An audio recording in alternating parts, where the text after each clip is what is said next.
como diz na tua Bíblia, no 3, vai. 1, 2, 3. Para você que está aí nos ouvindo, Isaías capítulo 43, versículo de número 13, que é o tema da nossa campanha Operando Deus, quem impedirá, começa hoje. Eu já quero profetizar na tua vida que o agir de Deus ninguém pode impedir. Diz assim: sim, antes que o dia existisse, minha tradução é diferente um pouquinho. Eu sou, e não há ninguém que possa livrar da minha mão. Eu irei operar, e quem me impedirá? Agora na Bíblia de vocês, no 3, hein? 1, 2, 3. Ainda antes que houvesse dia, eu sou.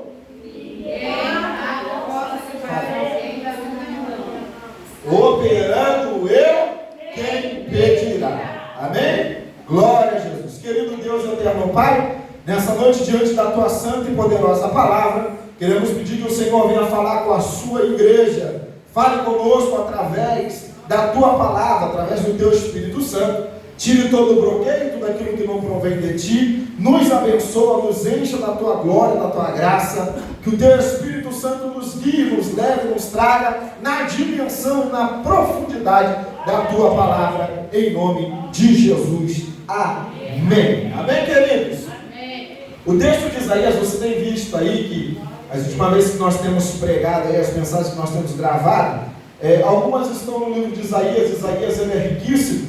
Não vamos se prender aqui à introdutória textual, nem vamos se prender ao gênero literário do livro, nem do texto, né, nem no contexto histórico do profeta Isaías.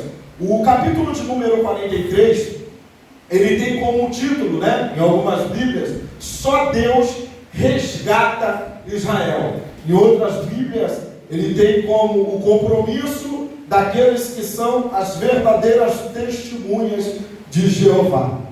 Testemunhas de Jeová. Aqui esse texto, o capítulo 43, ele é riquíssimo de várias lições que poderíamos aprender, poderíamos falar, poderíamos nessa noite indagar aqui, poderíamos aqui fazer, o tempo não nos é propício, mas poderíamos aqui falar de muitas coisas. Vamos ficar presos aqui ao capítulo 43, o versículo de número 13. Eu quero que você preste atenção. Abaixa aí a promoção aí, isso do YouTube. Arranca fora o comercial. Pode fazer comercial no YouTube aqui não. Vamos lá. Introdução. A introdução aqui desse texto, ainda antes que houvesse dia, me chamou muita atenção. Já pregamos, já meditamos, já fizemos diversas reflexões no que Deus está querendo dizer. É verdade que se observarmos no capítulo 43, lembra que Deus estava falando? Porém agora diz o Senhor que te criou, aquele que te formou. Aqui entra a doutrina do criacionismo, da criação, que Deus é criador. Os evolucionistas não acreditam que existe um Deus criador, mas Ele é o criador, é aquele que nos formou, aquele que te formou, ó Israel. E Deus aqui, Ele chama pelo nome, E é por isso que eu friso aqui, de você chamar a pessoa pelo nome, pelo cargo que ela representa. Por quê? Porque Deus, Ele te conhece. E quando Deus está falando, te chamei pelo teu nome, está dizendo, a tua Jacó, ó Israel, é porque isso relata um grau de familiaridade que Deus tem com o seu povo. Isso é um grau de intimidade. Isso representa um relacionamento. Porque quando eu te chamo pelo teu nome, é porque eu te conheço. Pelo menos eu sei qual é o seu nome. Pelo menos eu sei qual é o que está na sua identidade. Eu sei te identificar. Quando eu te chamo pelo nome, eu estou dizendo que eu te conheço. Quem está comigo, diga glória. É por isso que Deus, Ele não chama ninguém. Ele sempre chama pelo seu nome. E a primeira coisa que Deus ele vai dizer é, não temas. Na Bíblia tem mais de 365 vezes a palavra não temas, não temas, não temais. Ser forte e corajoso, eu estou contigo. Por quê? Porque para cada um dia da nossa vida no ano, cada um dia no ano, é Deus falando não temas. Por quê? Porque Deus sabe, irmãos, que virão processos. Deus sabe que virão lutas. Deus sabe que virão dificuldades. Deus sabe que nem todos os dias são iguais. Deus nos conhece por dentro e por fora. É verdade ou não é? Tem dia que a gente acorda e a gente está bem, que a gente está alegre, que a gente está com a felicidade, tem dia que a gente está com uma paz, tem dia que a gente está com tanto amor, tem dia que a gente está tão bem que a gente fala com todo mundo, sorri para todo mundo, a autoestima está lá em cima, e tudo você tem pensamento positivo, e tudo você acredita. Tem dia que você está tão para cima que você fala, nada vai tirar minha paz, mas existem dias que você acorda, e são dias que você está para baixo, são dias que você está angustiado, são dias que você está triste, são dias que você às vezes nem sabe o porquê que você acordou assim. E são nesses dias que Deus está deixando uma palavra para você: não temas, porque eu sou contigo. Por que Deus está dizendo eu sou contigo? É porque nesses dias a única coisa que nos basta é a sua presença. A presença de Deus nos basta para qualquer adversidade nessa vida. No versículo 2 ele vai dizer: quando passares pelas águas, quando passares pelas águas, eu estarei contigo. Quando passares pelos rios, eles não te afogarão. Quando passares pelo fogo, a chama não arderá em ti. Isso fala das provas e os processos e as dificuldades a quais nós enfrentamos nos dias a dias. Às vezes a correnteza quer nos levar, às vezes passamos por provações que parece que quer nos arrancar, abalar a nossa estrutura, abalar a nossa fé. Às vezes passamos por provações que são como fornalhas, que querem nos queimar, a pressão, que querem nos fazer murmurar, que querem nos fazer muitas das vezes não entender o que está acontecendo, mas ver a isso como Sadraque, Mesaque e Abednego, que entraram no meio da fornalha, e ao invés de murmurar, ao invés de xingar palavrão, ao invés de falar não vamos mais para a igreja, eles cantaram, adoraram, glorificaram o nome do Senhor, porque eles não estavam sozinhos. Deus enviou o quarto homem naquela fornalha. É isso que a presença de Deus ela faz. O que ela faz, pastor? Ela nos faz enxergar que mesmo passando pela luta, mesmo passando pela prova, mesmo passando pela dificuldade, temos a presença de um Deus santo, poderoso, que nos guarda, que nos protege e que é fiel com a sua palavra e sobre a sua promessa sobre a nossa vida. Vamos para o texto, capítulo 43, versículo de número 1.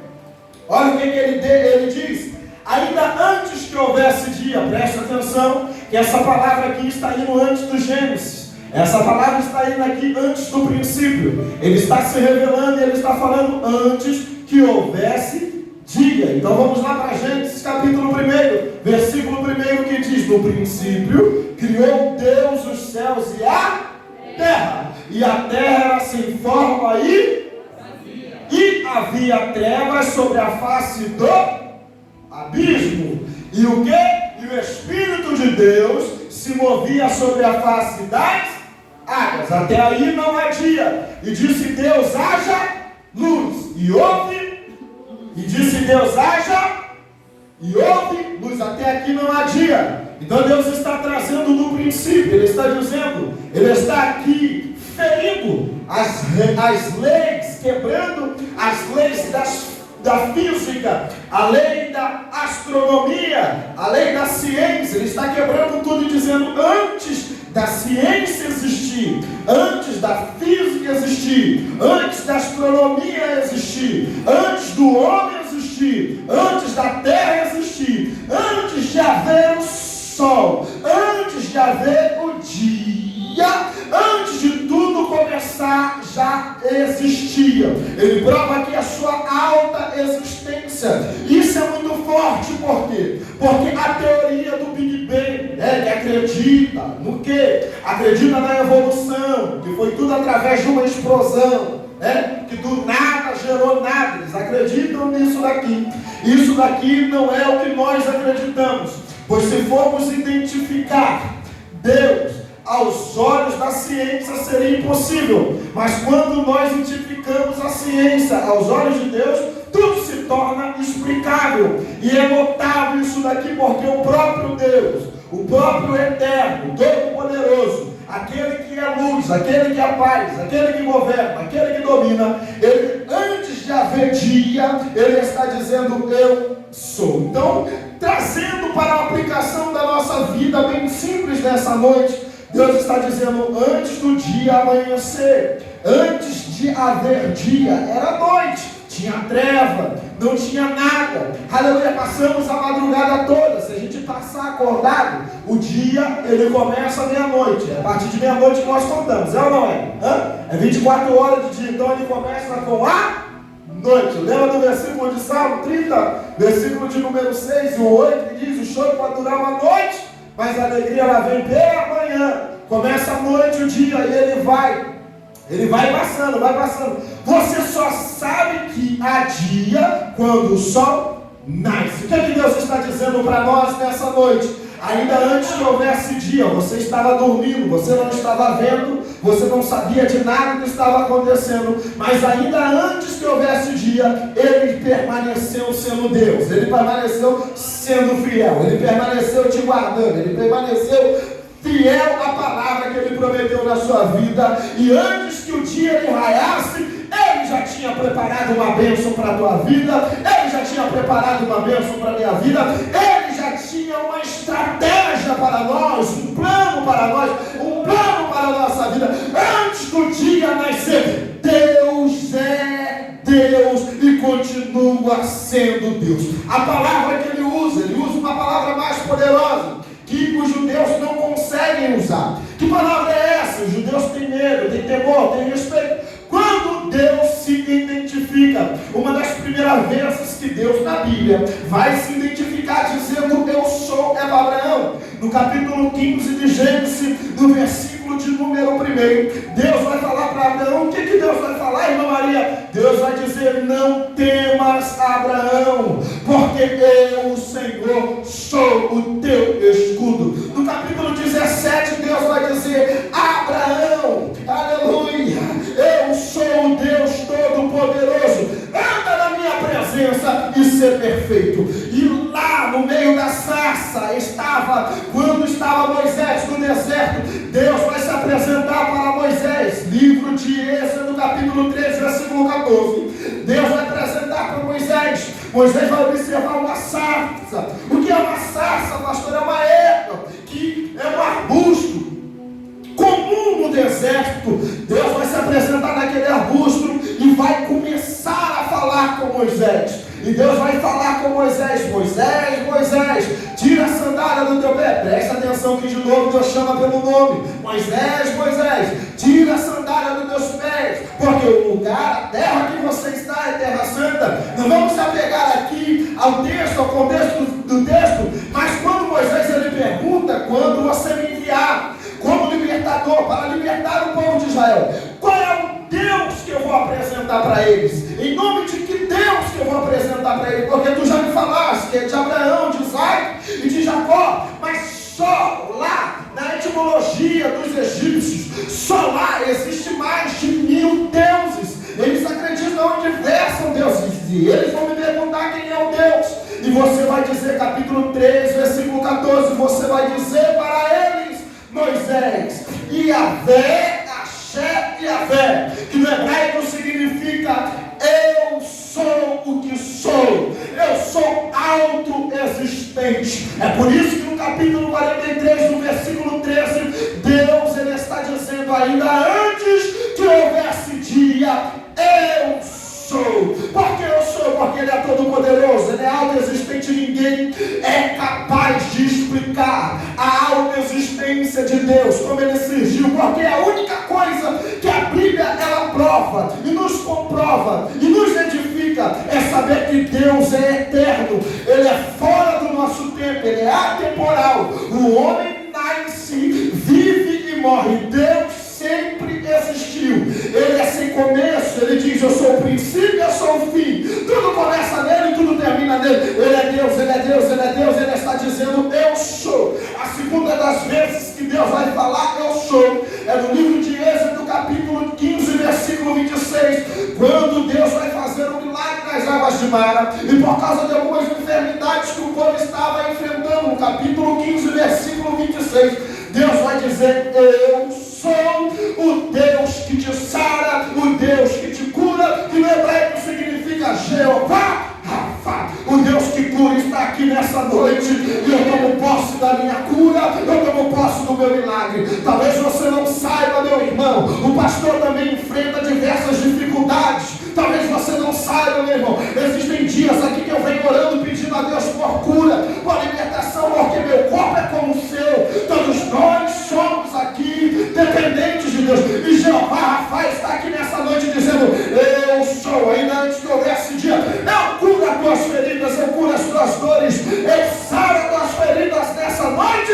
Se você crê no milagre, você vai sair daqui com o teu milagre e com a tua bênção, pelo poder do nome de Jesus de Nazaré. A terceira coisa, o terceiro versículo poderia usar aqui por mais de 50, mas vamos falar só de 5. É Deuteronômio capítulo 32, versículo 39. Mais uma vez Deus ele vai dizer: eu sou. O que ele diz lá? Ele diz: ainda antes que houvesse dia, eu sou, e ninguém há que possa fazer escapar das minhas mãos. Eu firo, mas eu saro, eu mato, mas eu faço viver.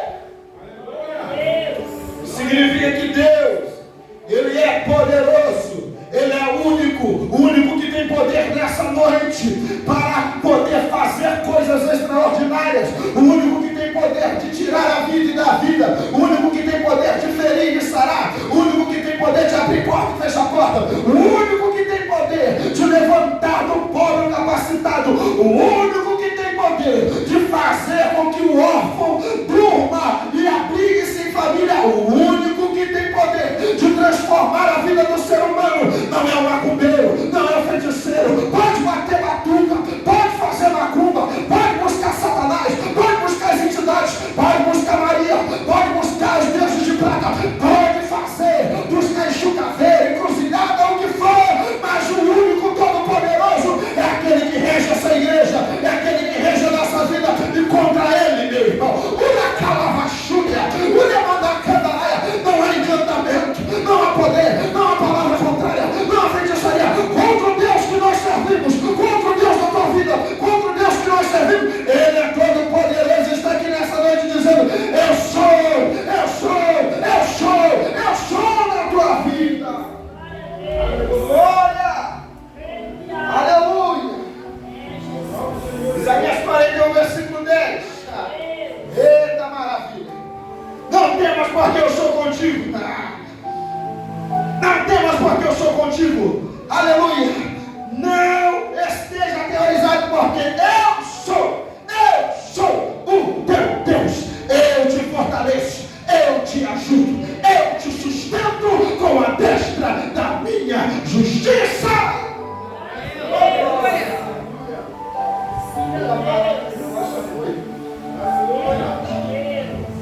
Ainda antes que houvesse dia, eu sou. Aqui agora é Deus falando eu sou. Jesus vai pegar a tipologia de Deus. Jesus vai se declarar como eu sou. Primeira vez que Jesus vai se declarar como eu sou é para a mulher. Lembra da música? A gente canta aqui. Junto ao poço estava eu, quando o homem judeu. Lembra? Essa música é da mulher samaritana. A mulher samaritana vai perguntar: quem és tu? E ele vai dizer no capítulo 4, no versículo de número 26: eu sou o Messias, o enviado de Deus. Eu sou o Cristo, Filho de Deus, que veio para salvar a humanidade. A primeira coisa que Jesus disse é: eu sou o Messias, eu sou o Salvador da humanidade. Não há outro caminho, não há outro Salvador. É por isso que nós aqui não pregamos praga de igreja. É por isso que nós aqui não defendemos dogmas e costumes. Nós defendemos o caminho, a verdade, que é Jesus de Nazaré. Porque sem ele ninguém pode chegar a Deus. A segunda vez que Jesus vai dizer eu sou, é no capítulo 6 do livro de João, no versículo 35, que ele vai dizer: eu sou o pão da vida. É aquele que nos alimenta, é aquele que nos sustenta, irmã Maria, é aquele que nos fortalece, é aquele que nos dá força. A terceira vez que ele vai dizer é no capítulo 8, no versículo 12: eu sou a luz do mundo. Aquele que me segue de maneira nenhuma entrará em treva. A quarta vez que ele vai dizer no capítulo 10, no versículo 9: eu sou a porta. Jesus é a única saída para a humanidade. Oh, aleluia. pastor. E o bom pastor, lá no livro de João, capítulo 10, versículo 11, dá vida pelas ovelhas. A sexta vez que ele vai dizer, é no livro de João, capítulo 11, versículo 25, eu sou a ressurreição e a vida, e aquele que crê em mim, ainda que esteja morto, viverá. Aleluia! A sétima vez que ele vai dizer, é no livro de João, capítulo 14, versículo 6, eu sou o caminho, a verdade e a vida, e ninguém vem ao Pai se não for por ele. A oitava vez que ele vai dizer, qual é, pastor? É no livro de João, capítulo 15, versículo 1, eu sou a videira verdadeira e meu Pai é o lavrador. A nona vez que ele vai dizer, no livro de Atos, capítulo 9, versículo 5, eu sou Jesus, Paulo, que você persegue, dura coisa para ti, recalcitrar contra guilhões. Já até perdi a conta, mas no livro de Apocalipse, no capítulo 1, no versículo 8, ele vai dizer, eu sou o alfa, eu sou o ômega, eu sou o princípio, eu sou o fim. No livro de Apocalipse 22, no versículo de número 16, ele vai dizer, eu sou a raiz de Davi, a resplandecente estrela da manhã. É Ele que está aqui nessa noite dizendo, eu sou na tua vida, eu sou na tua casa, eu sou nos teus negócios, eu sou no seu trabalho, eu sou na tua saúde, eu sou na sua vida financeira, eu sou no teu casamento, eu sou sobre você, eu te protejo, eu te dou a vida, eu te dou a paz. Aleluia. Glória a Deus. Ninguém pode pedir, versículo de número ainda 3 ainda, olha lá,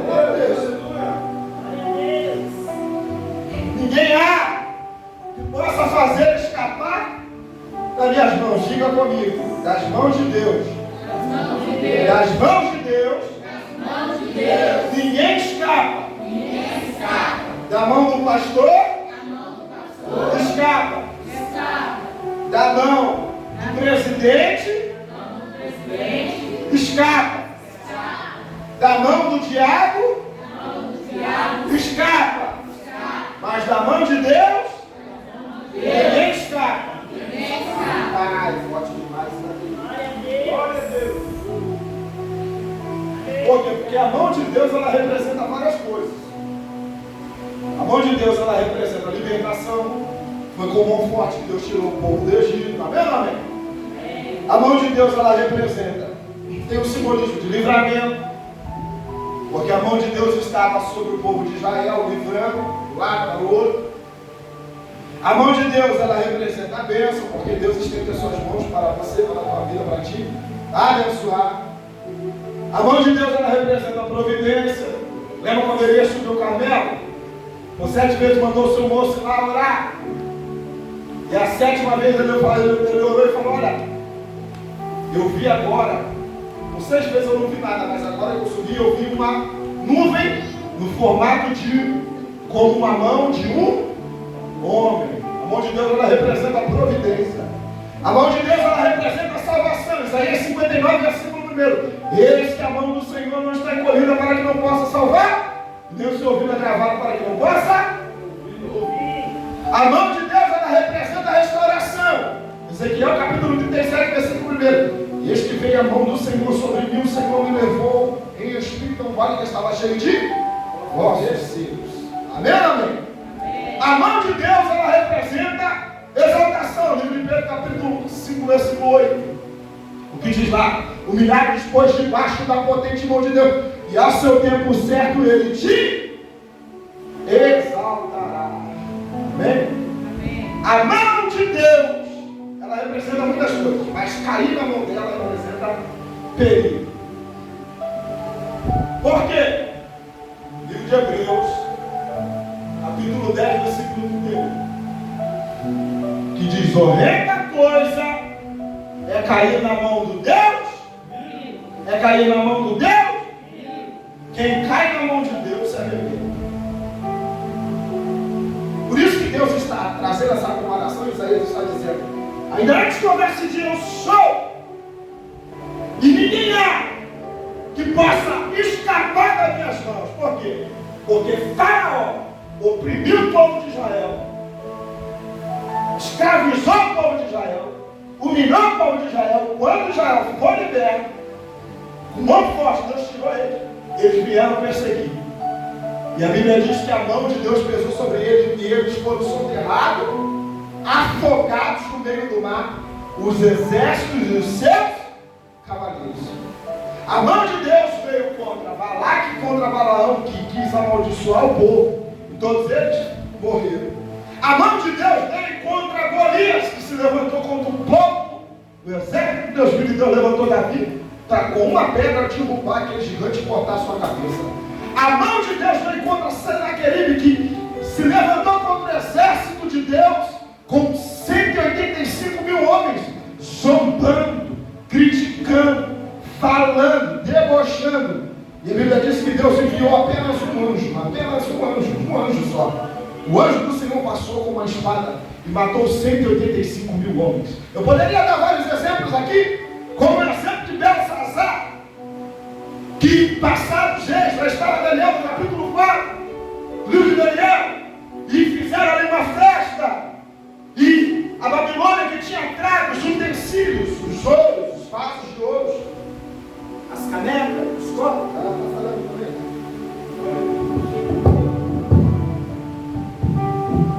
E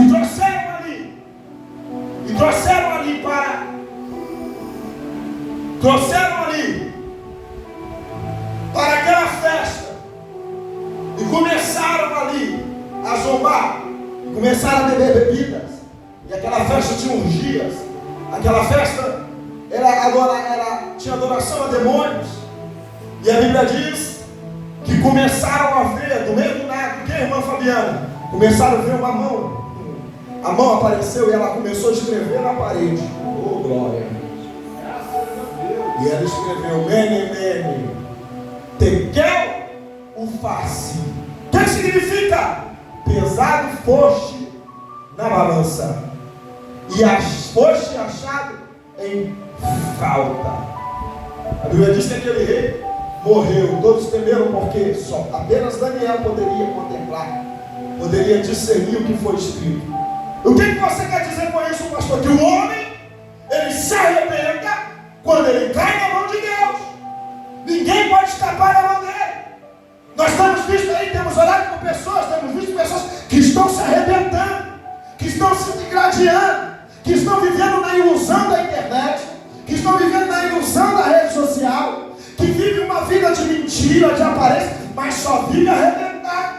Elas dizem: eu não vou para a igreja por causa disso, eu não vou para a igreja por causa daquilo. Sempre tem uma desculpa para não vir para a igreja, sempre tem uma desculpa para não buscar a Deus, sempre tem uma desculpa para não estar na presença de Deus. Mas quanto mais ela se afasta da presença de Deus, mais ela se degradia, mais ela se arrebenta. Por quê, meu irmão? Porque todos nós estamos comparados como um homem na mão, como vaso na mão do oleiro. Todos nós estamos na mão de Deus, meu irmão. Aleluia, não tem como fugir da mão dele. O homem só se arrebenta. Uma hora ele fala: eu vou, eu faço. Mas ele não faz nada. Por quê? Porque o homem não sabe o que fazer se não entregar a sua vida na mão de Deus. Mas nós que somos a igreja do Senhor, nós não só estamos na mão dele, como temos o nosso nome escrito na palma da sua mão, e a sua mão foi estendida sobre nós para nos abençoar, para nos guardar, para nos livrar e para nos dar o livramento. Nós sabemos que o nosso nome está escrito no livro da vida, e se a trombeta tocar agora, nós subiremos com Deus nos ares para adorar e glorificar para sempre aquele que é eterno. Oh, glória! Vamos lá terminar. Os microfones já foi, nunca aconteceu, né? Isso aqui nunca aconteceu da gente ficar sem pilha, pela primeira vez. Tudo é a primeira vez. Vamos lá. O último texto, versículo aí. Operando eu, quem impedirá? Diga comigo. Quando Deus opera, ninguém pode impedir. Até o inimigo e os planos do diabo são usados ao favor do propósito de Deus. É forte demais isso daqui. Glória a Deus. Até o diabo Deus usa para te abençoar. Que isso, pastor? Estava ouvindo uma história, né, muito antiga, de um crente que estava passando necessidade. Ele estava passando muita necessidade, ele não tinha nada para comer. Foi numa favela lá no Rio, ele estava lá orando, falando: Deus, eu não tenho nada para comer, Senhor. Envia o pão, envia alguma coisa para mim comer, envia alguma coisa para mim comer. E passou um ateu, que não acreditava em Deus, e ouviu a oração na porta daquela casa. E ele foi, sentiu no coração, ele foi lá no mercado, comprou um carrinho. Naquele tempo, um carrinho de compra era muita compra, hoje em dia não é nada, né? Um carrinho de compra, trouxe as sacolas, bateu na porta daquele homem e disse assim: moço, eu vim trazer essas compras para você. Aí ele falou: meu Deus, muito obrigado. E ele falou: não, rapaz, mas não foi Deus que mandou enviar, não. Quem mandou trazer essas compras aqui foi o diabo. Aí o crente, cheio do Espírito Santo, falou: Senhor, muito obrigado, porque até o diabo o Senhor usou para trazer as compras, sabendo que eu precisava. Oh, glória a Deus. É o Deus de providência. Quando Ele age, até os planos do diabo entram nos propósitos de Deus. Como que você prova isso, pastor? Qual era o propósito de Deus? Qual era o agir de Deus? Deus enviou o Messias, Deus enviou Jesus. Jesus nasceu em Belém. Está comigo? Diga glória. Jesus nasceu em Belém. Passou 2 anos, Herodes ficou sabendo que os magos vieram para adorar. Ficou sabendo que nasceu o Salvador. Aí Herodes mandou o quê? Matar. Mandou matar todos os pequeninos. A Bíblia diz que José com Maria pegou Jesus e foi para o Egito. Em José capítulo 11, do Egito chamei o meu filho. Presta atenção nisso daqui. Jesus volta. Não conseguiram matar o Messias. O plano do diabo matou muitas crianças morreram, mas não matou o Messias, não matou Jesus. Aí vem o deserto. Jesus está no deserto, por 40 dias no deserto, operando Deus está operando na vida dele, mas está operando também a fome. Ele está passando fome no deserto.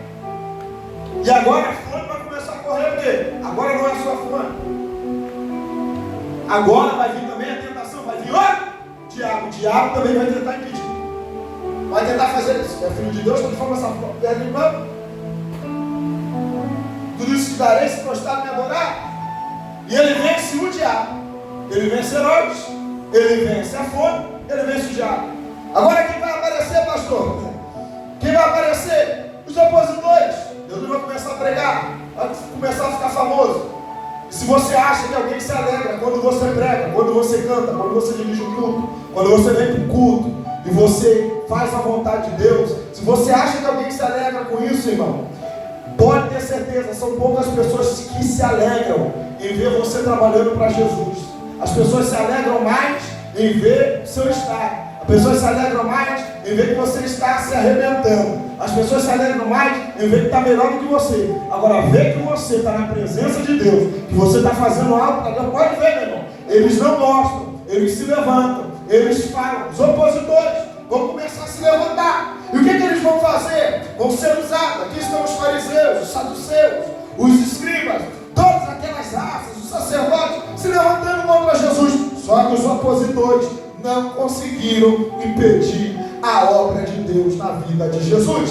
Aí o que vai acontecer? Vai vir as ameaças, vão começar a ameaçar, que vai prender, que vai apedrejar, que vai fazer isso, que vai fazer aquilo. Mas mesmo assim, não conseguiram impedir os planos de Deus. Aí eles vão aprisionar Jesus, vão interrogá-lo, vai passar por Anás, por Caifás, vão interrogá-lo. Mesmo assim, não vão impedir. Eles vão mandar açoitar. O imperador Pilatos vai mandar açoitar ele diante da multidão. Ele vai ser ali humilhado diante da multidão. Mesmo assim, os planos de Deus não foram impedidos. Isso não foi nada. Colocaram uma coroa de espinho nele. Mesmo assim, ele permaneceu. Cuspiram no rosto dele, irmã Maria. Mesmo assim, ele permaneceu. Deram um soco no rosto dele. Mesmo assim, ele permaneceu. Pregaram as suas mãos no madeiro, na cruz.